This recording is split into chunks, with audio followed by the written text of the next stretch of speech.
Bonjour mes chers élèves, dans cette séquence vidéo, on va traiter la subordonnée circonstancielle de conséquence.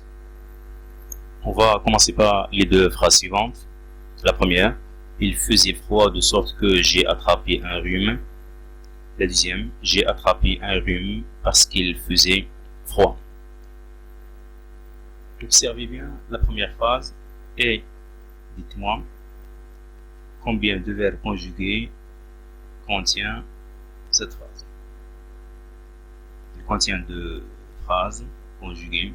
Le premier faisait à l'infinitif le verbe faire et le deuxième j'ai attrapé à l'infinitif en attraper, c'est un verbe de premier groupe. C'est la même chose pour la deuxième. J'ai attrapé un rhume parce qu'il faisait froid. À partir de là, on va déduire que la phrase est une phrase complexe. Voilà la proposition principale. Il faisait froid, alors que la proposition subordonnée est la suivante: j'ai attrapé un rhume. Également, quel est le rapport exprimé dans la première et dans la deuxième phrase? Dans la première, on a exprimé le rapport de conséquence, alors que dans la deuxième phrase, on a exprimé la circonstance de cause. Revenons au moyen. Quelles sont les expressions employées pour exprimer ces deux circonstances? Dans la première phrase, on a employé de sorte que pour exprimer la conséquence, tandis que dans la deuxième phrase, on a employé parce que pour exprimer la cause.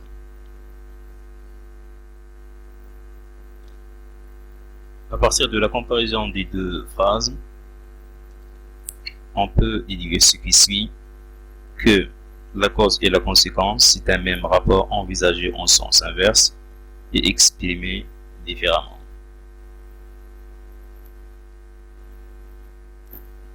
Par la suite, dans quel ordre on a présenté les informations dans la première phrase? La première action, qui est celle de la proposition principale, on a commencé par la cause, alors que dans la proposition subordonnée, il s'agit de la conséquence. Dans la deuxième phrase, dans laquelle on a exprimé la cause, on a commencé par l'information de la conséquence dans la première proposition, qui est la proposition principale, suivie de la cause dans la subordonnée.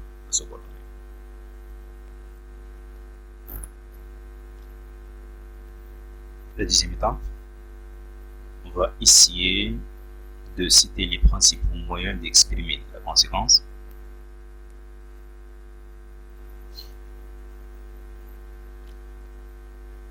Vous aurez aussi donc, alors, c'est à vous l'exemple suivant: je n'ai rien à faire, aussi je m'ennuie.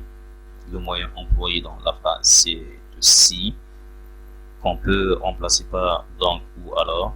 On peut dire je n'ai rien à faire, donc je m'ennuie, ou bien je n'ai rien à faire, alors je m'ennuie.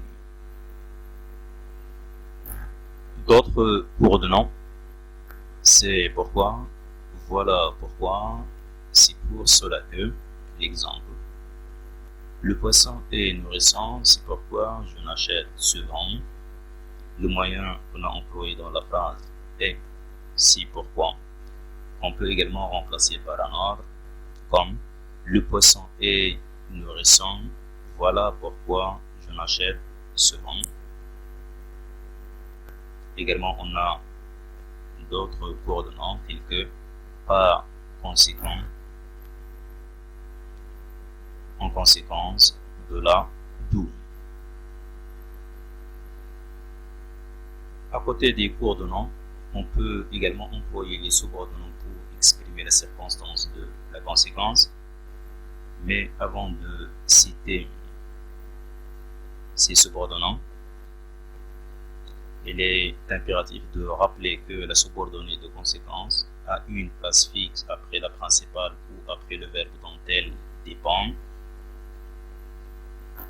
Également, il est en général à l'indicatif, quelquefois au subjonctif et rarement au conditionnel. On va commencer par les deux subordonnants suivants, si bien que, de sorte que. Observez bien cet exemple, le poisson est nourrisson, si bien que je n'achète souvent, qu'on peut remplacer par de sorte que. Le poisson est nourrisson, de sorte que je n'achète souvent. Également, on a d'autres subordonnants comme de telle sorte que, de telle façon, de telle manière que. On va lire d'abord la phrase suivante. J'ai recollé la tasse de telle façon qu'on ne voit plus la cassure. C'est à vous la question suivante. Qu'est-ce qui exprime la conséquence dans cette phrase? Il exprime la manière par laquelle on a recollé la tasse. Il s'agit d'un rapport de conséquence. Également, une autre question.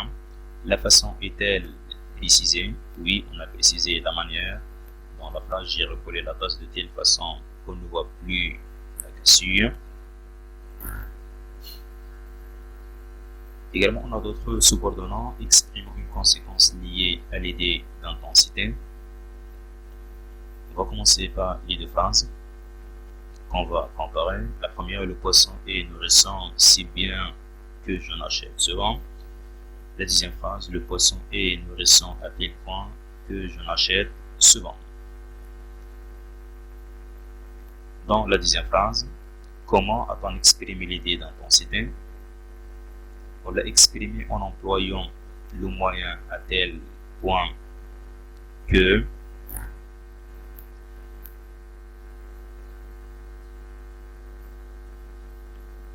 Comme on vient de le signaler, le moyen à tel point que exprime la conséquence liée à l'idée d'intensité, mais également on a d'autres moyens tels que si, que, tellement, que. Disons d'abord la phrase suivante. Ahmed est si habile qu'il peut réparer n'importe quoi.